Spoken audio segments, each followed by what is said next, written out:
Assalamualaikum, sizlerге чоң рахмат. Biz шайлоочулармен жолукканда bir маселени абдан көтөрүп атат. Мисалы, ат башынын казыбегинен ат башынын борборуна барганча канча убакыт кетет, же болбосо Карамыктан Дароткоронго келгенче канча убакыт кетет. Ошол эле Алайкуудан Каракулжанын борборуна келгенче канча убакыт кетет. Ошон үчүн жанагы калктык тейлөө борборлорун айыл өкмөттөрүндө уюштуруп берсеңиздер. Туылгандыгы жөнүндөгү бөлүк алыш үчүн, өлгөндүгү жөнүндөгү бөлүк алыш үчүн, паспорт алыш үчүн, жөлөк алыш үчүн рай борборлорго келет, канча күндөп жүрөт, убара болот. Ошон үчүн ушул маселени чечиңиздер, бул өтө актуалдуу маселе. Мен суранычым ушул. Муну бир протокол тапшырма катары сөз берсеңиз, бул системдүү иш болуп эсептелет. Экинчи, мына маданият кызматкерлерине 4 үй башталган туңгучка баратканда Кара Жыгачта. Ортосуна келип токтоп калды, ортосуна эмес, эки эле кабат болупчу. Эми жамандык жакшылыктарда маданият кызматкерлери аба менен суудай керек, бирок ушундай учурларда жетим балдардай мамиле кылбайлы. Болгону 340 миллион акча кетет ошого. Канча акындарыбыз, манасчыларыбыз, ырчы чорчуларыбыз жүрөт, үйү жок. Жардам берип коюңуздар, алар айлыгы да аябай аз, билесиз. Ошол үйдү аягына чыгарыш керек.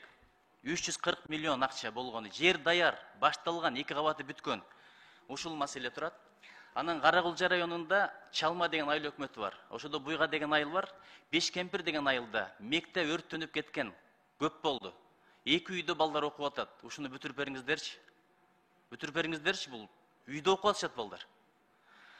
Анан ошол эле Бешкемпир айылы, анан Орто Тала деген айылдар бар. Мурда Союздун учурунда бийик тоол аймакка кирип 15% алчу эле, анан кайрадан бөлүм чыккандан кийин эмнегедир албай калды. Бүт ушу бийик тоолуу аймактар деген маселени карап чыгыш керек. Комиссия иштеткен, алар деле балким коррупцияга аралашканбы? Алайкуудагы айылдардан бери кирбей калыптыр. Кыргызстанда мындай окуялар аябай көп. Ушуну бир ревизия кылыш керек, инвентаризация кылыш керек. Кийинкиси, мына ушул Нокен тарапта базар оронго чейин жеткен Чыңгыз Айтматов деген канал бар. Ошол каналды бүтүрүңүздөрчү, анткени 18 000 гектар жерге суу чыгат эгерде ошол каналды бүтүрө турган болсок. Мен ушуну суранат элем. Суу чыккандан кийин бул дыйкандарга абдан пайда, өнүмдүүлүк, жумуш орундарынын түзүлүшү, береке, ушуга маани береличи. Айтматовдун эстелигине бир таш тургузганга, айкел тургузганга канчалаган миллион бөлүнүп атат. Ошондон көрө эстеликти ушундай канал менен кылалы, маданият үйү менен кылалы, башка менен кылалы деген маселе да. Анан жанагы ооруканаларга барсаң эле же Аквалабга жөнөтөт, же Банецкийге жөнөтөт, же Юрфага жөнөтөт, айылдарга чейин жетиптир ошол. Адамдарда акча жок. Тияктан кымбат, оозуна батышынча бааларды коюп алган, антимонополияга аякты карап отурат. Өткөндө министр айтты эле, бул маселени чечебиз деп. Качан чечет? Ушуну эртелетиш керек. Элибиздин каражатын көрүп атасыздар, инфляцияны көрүп атасыздар. Ушул маселелерди бир тизмелеп туруп, иреттеп чечип чыкпасак болбойт. Чоң рахмат, ишиңизге ийгилик. Ушулардын баардыгын протокол тапшырма катары берип койсоңуз. Мамасадыков Замирбек Душалиевичке берилет.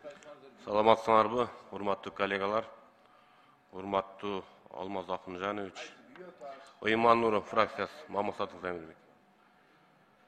Билим берүү тармагына кошкон инвестиция бул чоң инвестиция да. Алмаз Акынжанович.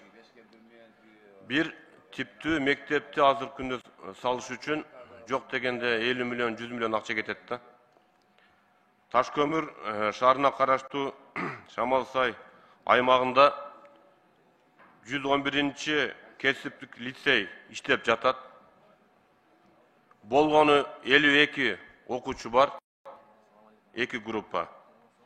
Ушундай чоң имараттарды, бош турган имараттарды капиталдык ремонттон өткөрсө, окуучуларды жайгаштырсак болот да.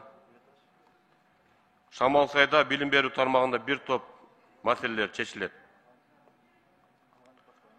Протокол тапшырма берсеңиз. Экинчи маселе, Аксы районуна караштуу Учкоргон айыл өкмөтүнө жайгашкан Жарбаш айылында мектеп жана бала бакча салуу үчүн жер ажыратылган. Окуучулар үчүн бир топ кыйынчылыктар бар. Айылдын борборуна катта окушат. Ушул жылдын 2022 жылдын планына киргизип койсоңуз, Алмаз Акынжанович, протоколдук тапшырма берсеңиз. Үчүнчү маселе, Нокен районунда Достук айыл өкмөтүнүн Достук айылында мектеп авариялык абалда турат. Быйылкы жылдын курула турган мектептин тизмесине кошуп койсоңуз, протоколдук тапшырма берсеңиз, рахмат.